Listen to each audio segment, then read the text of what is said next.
Alrighty, folks, welcome in. Thanks for being here. We appreciate you joining us for the After Schrock. Give everybody a few minutes to get connected here before we get rolling, start telling stories and having a good time, because I feel like it's been forever since I've done one of these. It's really just been a week, but, you know, it feels like longer. I don't know. So we're going to, first off, I'll ask you if you have any questions. If you have questions you want to ask, anything that...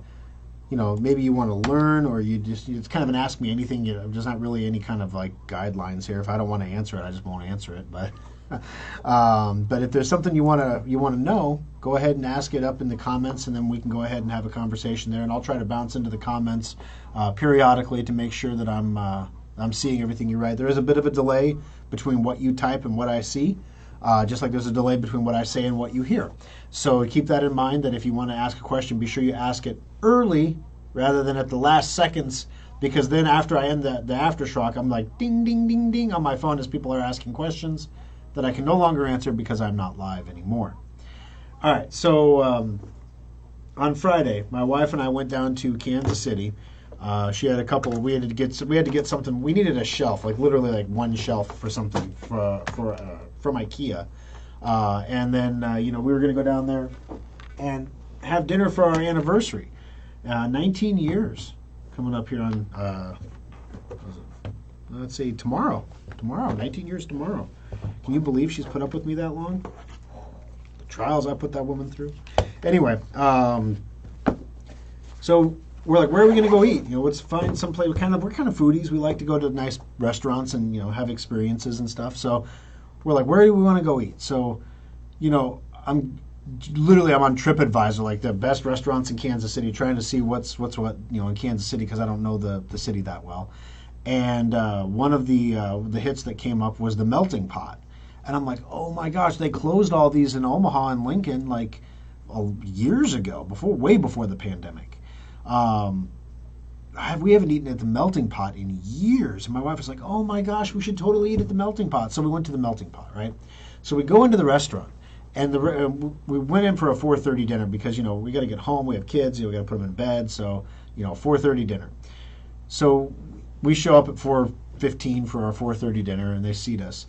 And where they seat us, that grease trap smell? Like, the whole restaurant is this huge restaurant. It's a big maze, because I went to find the bathrooms, and I was like winding through a maze, like, where's the cheese?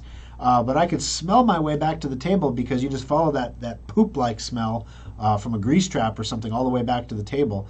And I was just like, and it was bad when we sat down. I'm like, why are they sitting us here? They have this huge building, and they're sitting us in the middle of this one section that smells this bad, right by the kitchen. Like, what the? All right. So anyway, then I got up to go to the restroom, came back, and of course I wasn't nose blind anymore, and I smelled it all over again, and I was like, oh, it's awful. And the waiter happened to come by right when I said, that smell is just awful. And he was like, is there a smell? And I'm looking at him like, the overwhelming odor of manure? You don't smell that? Like, okay, wow. Whatever. My wife's like, don't give him a hard time. Just be, she goes, I can't smell it anymore at all. I'm like, all right, I guess I'll get nose blind to it after a while too. But happy anniversary. I'm going to take you to the manure. We'll have the best manure seat in the house. So anyway, so we order our fondue, whatever. We get they have like the cheese. They used to make the cheese at the table. Now they don't do that. They make it back in the kitchen. They bring the cheese out. They put it on the hot plate there. You do your dipping, your marshmallows and your fruits and whatever. And then you get your main course. And they bring out like a grill, and it's like there's an electric heat plate and a griddle, and you cook your meat. You can still boil it if you want, but there's something about boiling duck breast that just doesn't sit right with me. So they brought out a little griddle, and so you have my duck breast on the griddle, and I've got my teriyaki steak on the griddle, and we're grilling our stuff, and I'm like, wow, I forgot like how much it sucks to have to cook your own food for what we're paying. It's like you leave really full, but man, it's like, oh, it's time to turn the steak. You don't want to overcook it, you don't want to undercook it. You get sick. You can make yourself sick, So you're cooking your own food, whatever. So while we're doing all this, we're just chit-chatting and talking and, just remembering stuff and laughing about stuff. And the waiter kept coming back at the most inopportune times. And I don't mean like, hey, how is everything tasting? And you just put a bite of food in your mouth. Like, that's inopportune. What I'm talking about is like, we just had a moment, like we were just like, laughing, like raucously laughing about something. And he walks in and literally just inserted himself into the moment. Like most waiters would be like, I'm approaching the table and this is not a good time for me to approach the table. And they would turn around and walk away. But this guy, I don't know, he was just awkward, right? So he would come there and he would just stand over you. He would just stand there until you were done laughing. Except whatever we talked about was really, really funny. We had tears coming down our faces. So we were laughing. And then the lovely Kimberly would start laughing again, and then they would make me laugh, and then she would start laughing because I'm laughing. And the guy just stood there. It was like 2 minutes of laughing. And he just stood there. We're like crying, and I'm like taking my glasses off, wiping my eyes, like, oh my God. And he just stood there the whole time because he wanted to know if I needed a water refill. And I'm like, are you kidding me? Like, dude, this is really... would you like to sit? I mean, please join us. It's what's going on? So this happened like 2 or 3 times this way, and so finally, he's coming back to the table, and I see him coming this time, and we're just talking. The lovely Kimberly and I are talking, and like right when he gets within earshot of the table, I just loudly say, "Kim, will you marry me?" And he literally, I guess he arrived at the table right as I was done saying it. And I had to sell it, right? So I couldn't see his face. So I'm relying on the lovely Kimberly's description of what his face looked like. Because I was looking at her. I was like, will you marry me? And I have to sell it. I got to look at her. I'm not looking at him. Like, I'm not asking him to marry me. But of course, then I see him out of my peripheral vision. So I said, will you marry me? And I turn my head. I'm like, oh, hi. And I look at him and I look back at her like, and I'm like, you should have said hell no. That would have been so much funnier. But she just started laughing. She just busted off laughing. So then I started laughing. And so he's like, he just asked her to marry him, and she's just laughing hysterically. Like, what is wrong with these people? And she said his face was like, he was like, what in the actual, you got to be kidding me? What? So yeah, we just had the best time. We had the best time. It wasn't because the food was outstanding or the service was great. It was genuinely the company. And when you can go out to dinner with someone that you've been married to for 19 years and just have a raucously good time, you know you're married to the right person. So I love you very much, lovely Kimberly. So anyway, it was fun. That poor waiter, my wife's like, I hope you tipped him well. I'm like, oh, the service wasn't great. I kind of left him an average tip. She's like, we roasted that guy the whole night. I'm like, it was like, he'll remember us, right?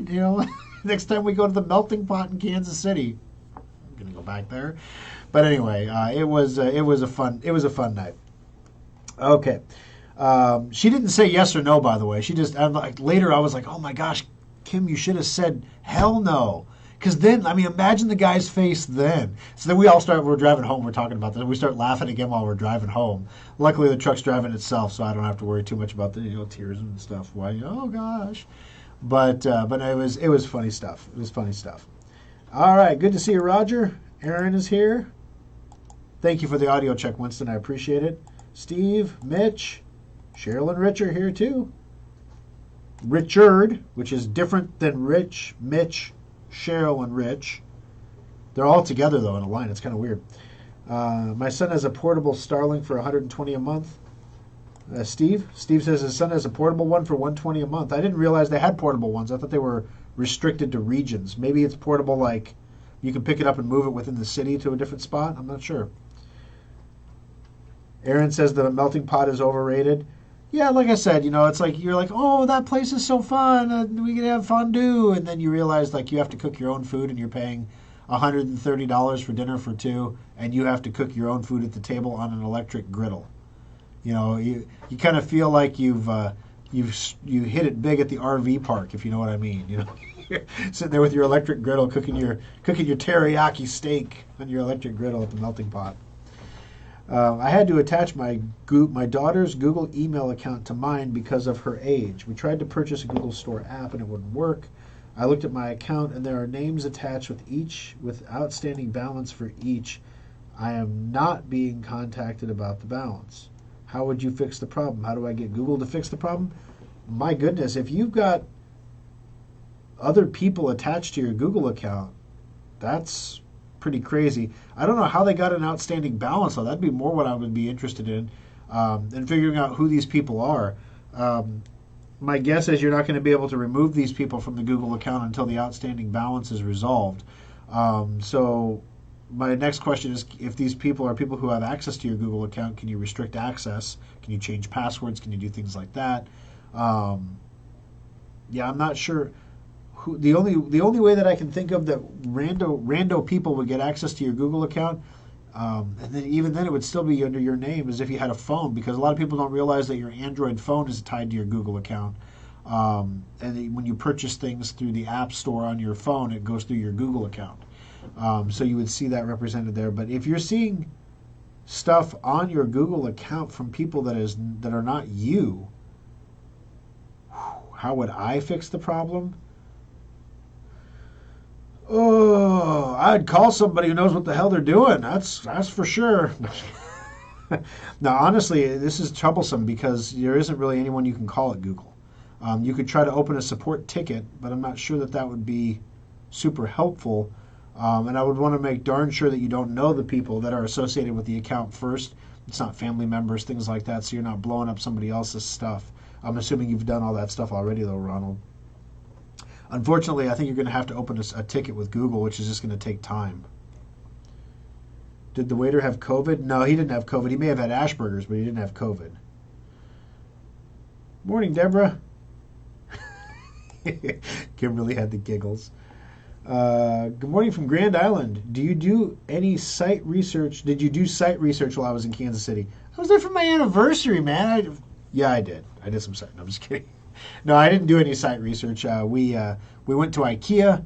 We went to the shopping mall, which was weirdly busy. Like the shopping mall was hopping, like 1980s hopping. Like this is what it was like, kids. If you want to see a shopping mall, Overland Park Mall in Kansas City on a Friday afternoon, the food court. It's pretty crazy. Sitting there eating our Annie's pretzels and watching the world go by. It's pretty crazy. Good to see. It was good to see all the economic activity happening. But yeah, no, we didn't. I didn't do any site research for new Schrock locations or anything. Although, like I said, I'm way behind. This company, this Rogers Internet thing, has been in business for 20 years in Canada, and they literally control the entire communications for a country. I've been in business 20 years, and I just have an aftershock. You know, I mean, what am I doing wrong? Come on, I need those. It must be because I shunned those government contracts. That's got to be it. It's got to be it. Bill needs some more coffee. We'll grab that, Bill. This morning I got my coffee. You know, if I get the coffee straight from the machine, it's like thermonuclear hot, and this Yeti keeps it that way forever. So I can't drink it. So I have to add a little bit of ice to the cup, and I know exactly how long to push the cup on the ice machine at the gas station for how much ice it's going to drop, right? Just because I've done it so many times. There's something wrong with the ice machine, though. And I pushed it, and it was just like, and nothing was coming out. And I was like, oh, it's out of ice. And then all of a sudden, it dropped literally like a slushy bomb into my cup. Like the cup was half full of ice, and it was like a slushy.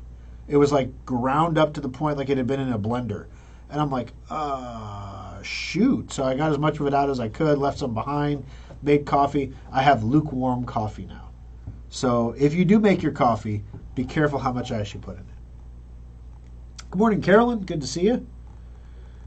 What do I think about the shakeup? I was honestly yesterday, Friday, just Saturday. What was the shakeup in the Nebraska GOP? What happened? Nebraska GOP shakeup. How do I not know about this? The GOP chairman was voted out, and 10 leadership resignations. Nebraska GOP party convention in Kearney on Saturday reportedly went from grand old party to grand new resignations. The Nebraska Examiner reported 10 party leadership members' resignations following the chairman of the Nebraska GOP being voted out by delegates. Nebraska's GOP Executive Director Taylor Gage confirmed that he is on the list. Let's see. Chairman Dan Welch was handily voted out of his position after giving a speech that same morning encouraging unity among a divided party. Delegates elected the Lancaster County GOP Chairman Eric Underwood to replace Welch. Ron Schmidt got some votes. Let's see. 4 people voted for Welch by write-in. Full list of leadership that resigned: Chairman John Orr, Nancy McCabe, Darlene Starman, Paul Berger, Rod Crow, John Kane, Trent Snow, Gage Lopez. Wow. Earlier, the former U.S. Senate candidate Matt Ennis received a letter from the Nebraska GOP informing him of his declined credential to the party's convention. So why did all this happen? I want to know the behind the scenes here. Ultimately, your vocal criticism of Governor Ricketts and other parties caused the committee to decline credentials for Matt Ennis. Oh, let's see. He showed up anyway, so they arrested him.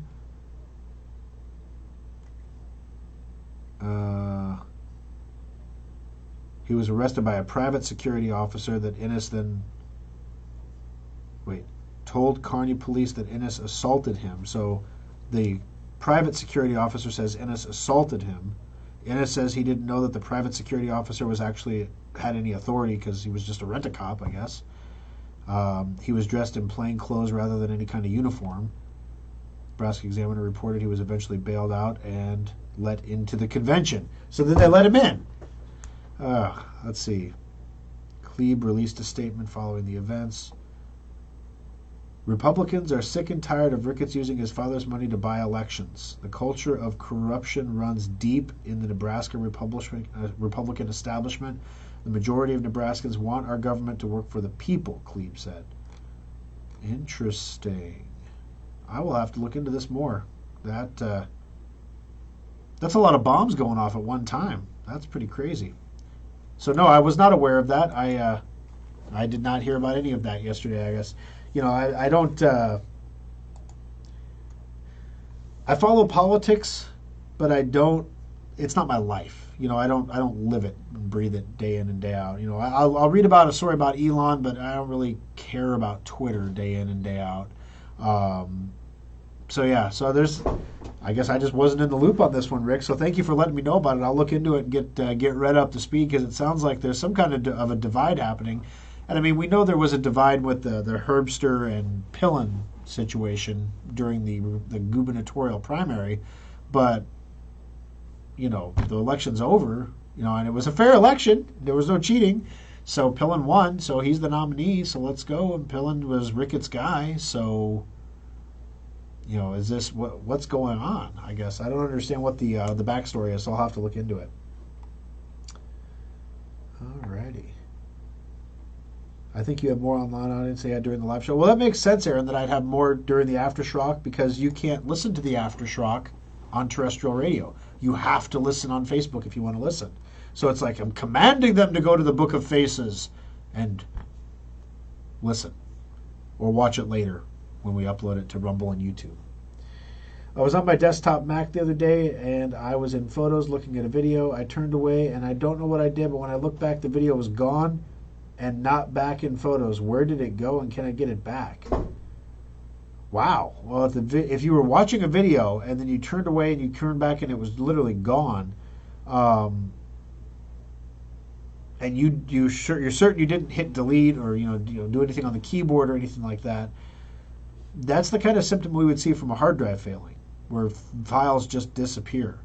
And Apple is very, very good at masking hard drive failure until it's absolutely critical.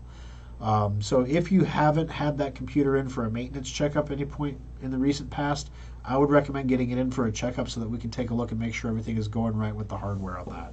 That's not normal. You're not supposed to have files it's not normal, but you're not supposed to have files disappearing like that, especially while you're watching them. That makes no sense. Good morning from Northwest Missouri. Good morning, Pat. Aaron, you could put a Schrock in the mall you were at, if that's... Yeah, I don't know. When we open Schrock Innovations locations, one of the things that we have a criteria that we look at for locations. One of the criteria is it has to have front door parking. Because imagine somebody carrying their computer tower into the mall, through the mall, all the way to a Schrock location where they're going to drop it off. That's not very convenient, right? So we want to make sure that people can park in front of the door and walk into the door, which is one of the reasons we didn't go into the Village Point Mall or the Jordan Creek Mall. We looked at a space in the Jordan Creek Mall before we opened at 9500 University Avenue, and it was a nice space. It was just it didn't have front door parking. There was an Ulta, I think, that had gone out of business. Was it an Ulta? I don't remember, but it had gone out of business, and it was its own building, so it had its own parking. We looked at that, but it was like 3,000 square feet. We really didn't need that much room, so it was going to be a lot of money we didn't need to spend. Oh, excuse me. Alrighty. Conservative takeover. Rhinos are gone. So is that really what happened, guys? Like I said, all the names on the list, I read through the names briefly, and I don't personally know any of those people. So I was trying to get a read on what I don't know what persuasion those Republicans were. Were they the establishment Republicans? I'm guessing they were, but that would mean they were Ricketts supporters, which means that this would be some kind of an anti-Ricketts crusade. Pillen is not exactly a Trump guy, so where does this leave the Republican Party in Nebraska? It's kind of that's why I said I got to look into this some more and kind of read a little bit and figure out what's going on here. Haven't seen any MacBooks for a month, but one of them was losing files too. Oh yeah, it was. Oh, that's right, Kim. It was a Charming Charlie's that had gone under, and we were looking at the Charming Charlie's space. But anyway, so let's see. What else do we have here? We're going to be running a special the rest of the month over at Schrock, where we're basically just discounting the labor. There's not a really fancy, cool way to say that, like, labor discount sale. Windows 11 upgrade sale. It's just basically... we've been doing it for the last 2 weeks, from the point where I first said it on the radio. We've had some people that call in. They're like, hey, has Thor decided to do anything yet? Because we're going to wait until he announces something before we come in to do a sale. But we were giving the discount anyway, but they're like, no, we're going to wait till Thor says something. So I was like, oh, crap, I guess I wasn't going to get on the radio and say something about it and spend promotional time on it, because it's not really it's one of those things that's best approached on a case-by-case basis. Hey, you have a computer that's a Schrock modular build. It's a little bit older. It's running well for you, but it could be a lot better, and you could use it for years to come if we do X, Y, and Z. We have a special right now where there's $125 off if you do it before the end of the month. So right there, that is a much better approach than let me broadcast to everybody who may or may not need this service that we can upgrade you to Windows 11, because we're going to have people bringing laptops in or all-in-ones in. Can you upgrade my all-in-one? No, we can't. Can you upgrade my laptop? No, we can't.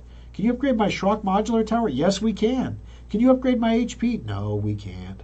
We had one guy, I think it was 2 weeks ago, call into the program because he upgraded his HP. It was one of his HP Envies, I think. It was it was an Omen. It was the gaming model. It had a Ryzen 3 in it. He upgraded it to a Ryzen 5, and it wouldn't boot. Not because it was technically not able to work, but because HP had programmed the BIOS to not take the chip. So you couldn't upgrade it. They literally made it not upgradable on purpose on one of their high-end computers, which made no sense to me. But anyway, they wanted to prevent the upgrade, so you'd have to buy a new HP. And he's like, can you do anything about this? And we're like, well, the motherboard is a variant of a commercially available motherboard. We could try to flash the BIOS with the BIOS from the other motherboard, but that could also brick your entire computer. And I would put the odds at 50-50 for a good bricking here. So if it's a computer you're going to throw away if you can't upgrade it, well, then let's give it a whirl. If it's a computer that you're going to keep using if you can't upgrade, then we shouldn't do this. He ended up not doing it because he was going to keep using the computer. But it was still very frustrating that HP would restrict the computer so unnecessarily to prevent it from being upgraded. So if you have a Schrock modular desktop, guarantee, 100% guarantee that we can upgrade you to Windows 11. We might have to switch out a motherboard or a processor or maybe change up your memory, but we can get you to Windows 11, and that means you'll be able to use that modular computer for an additional number of years. literally it's like having a brand new computer in some cases. And then, of course, we want you to put an extended warranty on it if you don't already have one. If you're not familiar with our extended warranties, oh my gosh, you get your money back if you don't use it. And if you use it, it literally is guaranteed to save you money. You can't lose. So then, the only thing you're really missing out on if you do this upgrade is if you buy a new computer, the whole thing's covered by a warranty for a year. So if you add the extended warranty on it, your whole computer's covered by a warranty for a year. And now you've got everything that you get in a new computer, and we have people upgrading their computers for half the price that they're paying for a new system. And again, some of it's going to depend on what you need.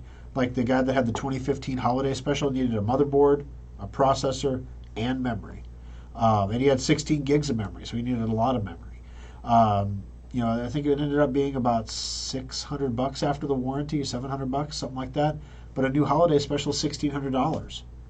So yeah, it was like half the price. So you're probably not going to be in that boat if you're doing an Endeavor, for example. But if you just need, for a lot of our Endeavors that were sold in the year prior to the announcement of Windows 11, they used the same motherboards that we use now. They just had a chip that was one gen. There was a second gen chip. You need a third gen chip. We can change out one chip, and your computer is compatible all of a sudden. So there are some things that we can do that are much more, not $600 expensive, more like $300 expensive, but still it's like half the price of a new computer. So if you're thinking, boy, in 2025 I'm going to have to buy a new computer anyway, you may as well take advantage of this opportunity to get the upgrade done, get to Windows 11, and then be able to use the computer for years to go, years forward. Just keep the extended warranty on it. If ever anything breaks, the warranty costs $125. An hour of labor costs $125.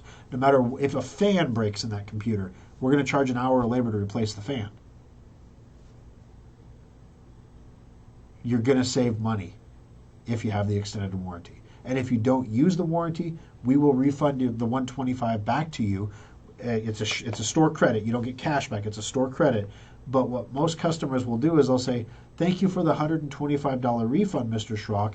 Now we're going to use that $125 to purchase another 1-year warranty. Thank you very much.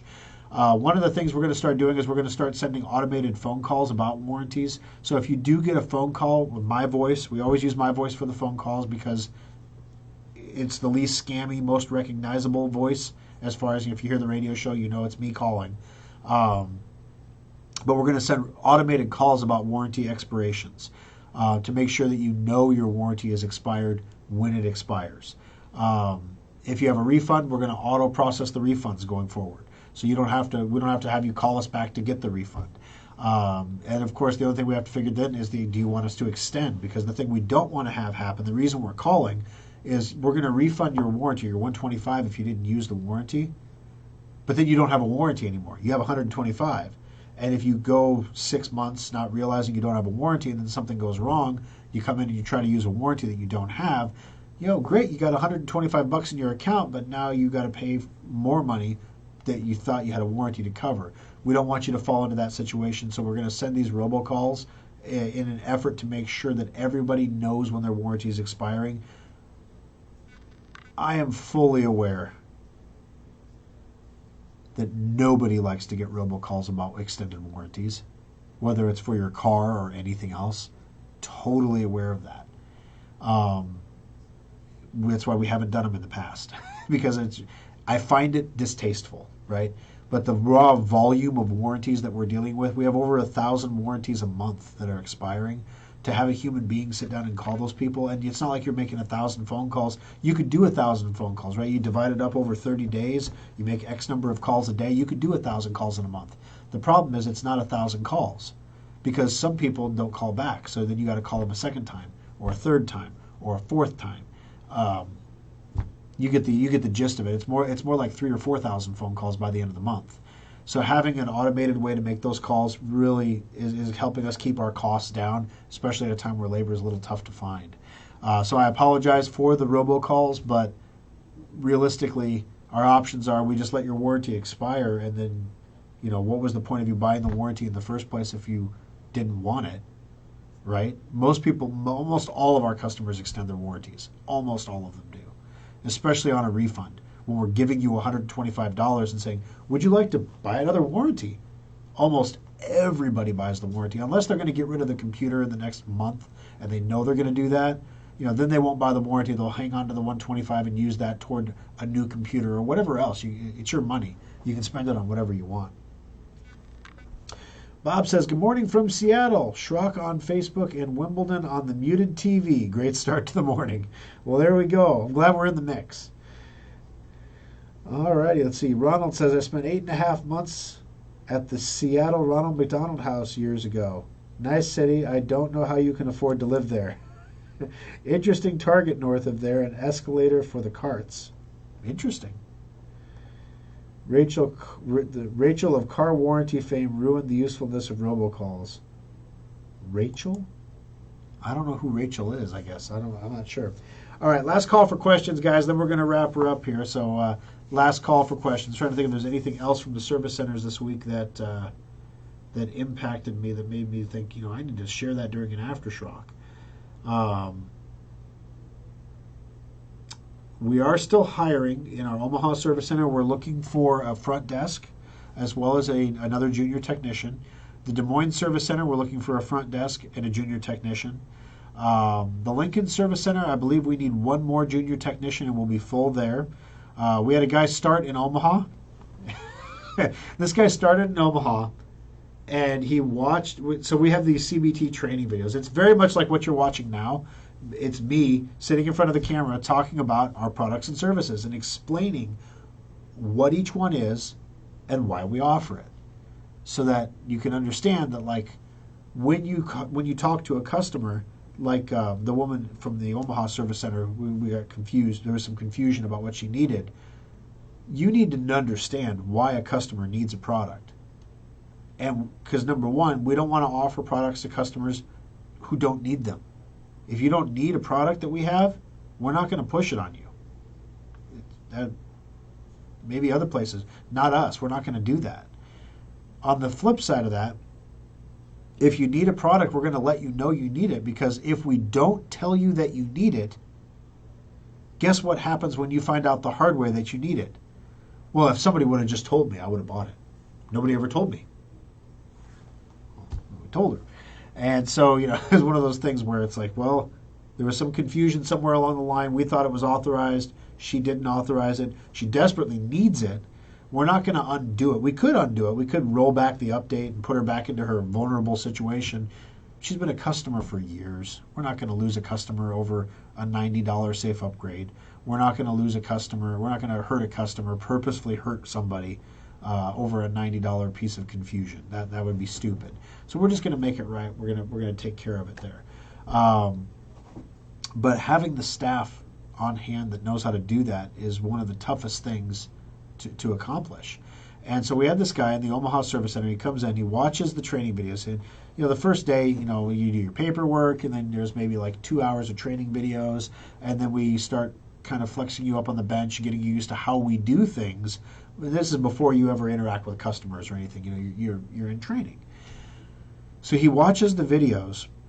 He tells everyone in the Omaha, and I was in the shop when he left. He tells everyone he's going to lunch, and he goes to lunch. And while he's at lunch, he texts my ops manager, Parker, and says, yeah, this isn't for me. And we're like, okay, I'd rather find that out now, honestly, rather than, 6 months in. But the reason he said it's not for me is it's way too accountable. Like there's way, I'm not going to do well in a system that holds me accountable for my performance, is basically what he said. And wow.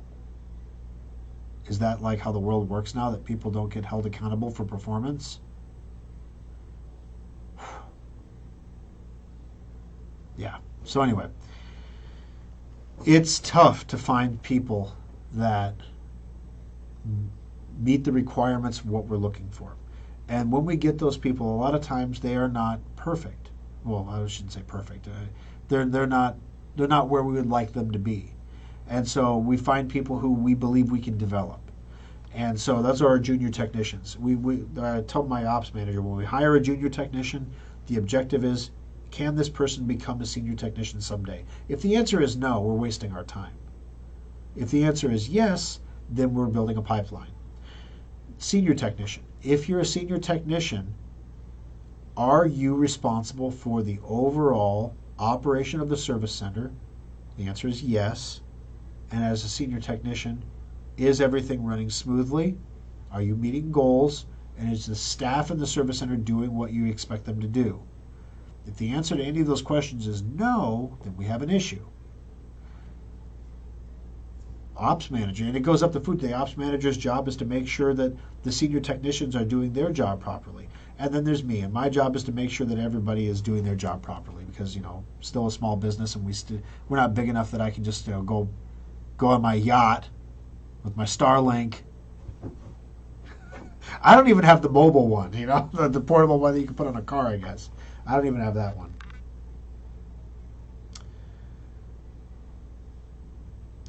Yep. Thomas just said, I thought my secure updater was on an automatic renewal and you just got a reminder to renew.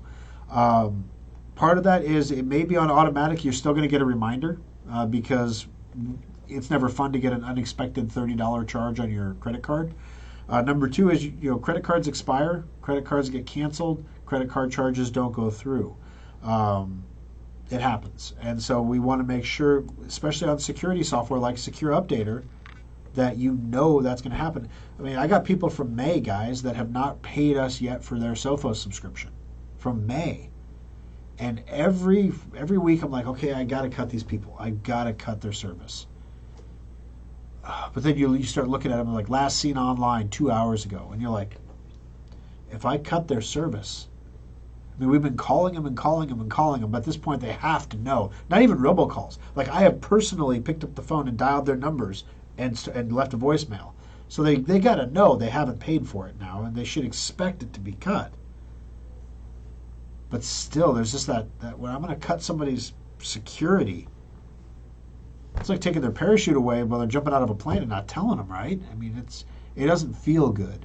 So that's one of the reasons why we have the reminders ahead of time, to try to head off those situations before they become, icky. Oh, Rachel was the voice of the robocalls? Rachel Carr. Huh. Had no idea. Morning, all. At least the guy was brave enough to admit that he doesn't want the responsibility of being accountable.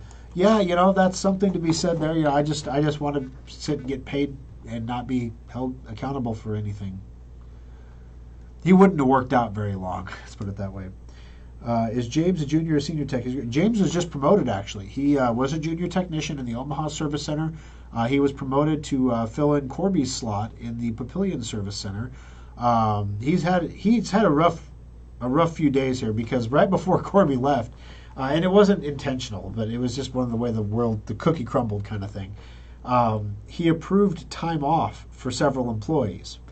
And so James is working in the service center, and he's like, well, my front desk is off, and my other technician that we just hired, Frank, is off. When we hired him, he said he had something this week that he couldn't work this week, and we knew that going in, but nobody put all the pieces together. And so poor James is like, Thor, should I just put up a sign when it's time to go to lunch, and I'll be back in 10 minutes?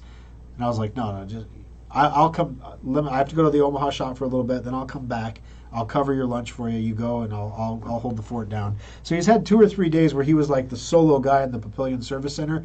When you have a new baby, they call that like skin on skin time, like where you're bonding with the baby.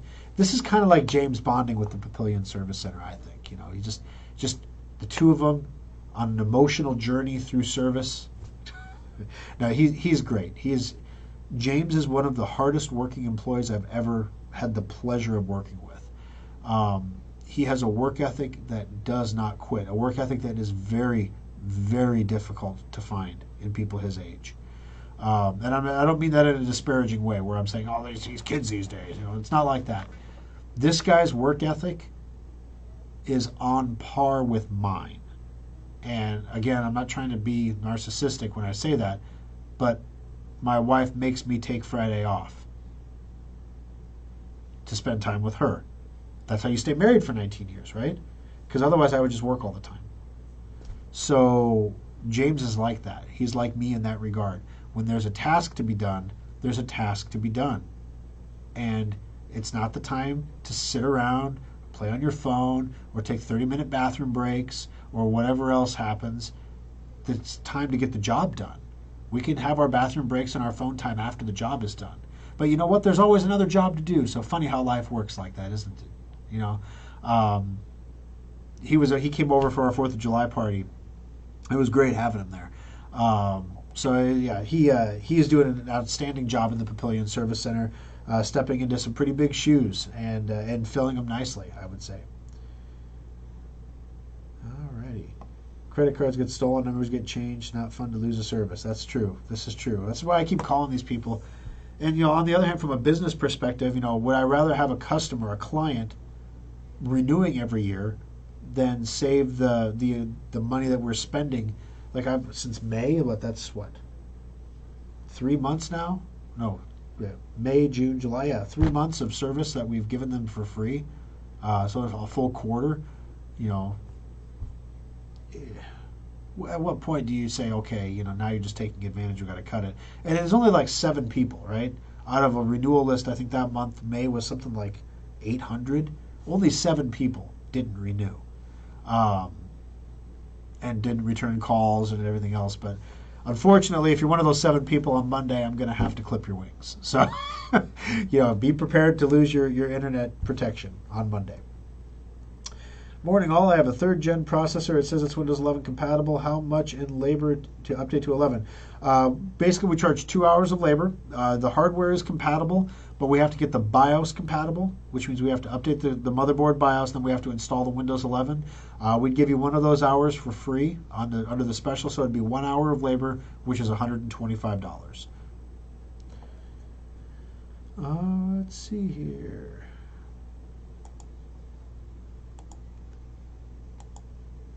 Can we upgrade a Schrock notebook to Windows 11? Possibly, yes. It has to have a 3rd generation or newer processor, so pretty much has to have been purchased from Schrock. If it was a Galant, just about all the Galants purchased for the last 2 years are compatible. The Intrepids, everything for the last 18 months is compatible. Before that, it was hit or miss because we were in the middle of a transition between chips. And so we were going from 2nd gen to 3rd gen, and the 2nd gen chips are not compatible. If you have one of the Resolutes or the Boundlesses, they are just not compatible. One of the lower end computers have to be upgraded to be compatible.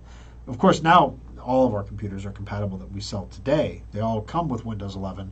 But as far as upgrading goes on the notebooks, if you have a Resolute, it's not going to be upgradable. But you knew that when you bought the Resolute. We told you that when you bought the Resolute. If you have an Intrepid, there's about a 50-50 chance, and when you have a Galant, it's very likely that it's upgradable. So it's just a matter of which model that you purchased when you made your purchase. Let's see. All right, guys, I'm going to wrap her up here. Looks like we got all the comments answered. We learned about Rachel. I learned that there was a ginormous shakeup in the Nebraska GOP over the weekend.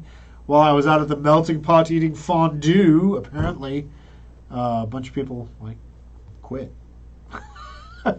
So I'm going to figure out what's going on with that. I'll update you next week if there's anything really interesting there, guys. But thanks for joining us. I appreciate you taking the time today, and we will see you all again next weekend for another edition of Compute This.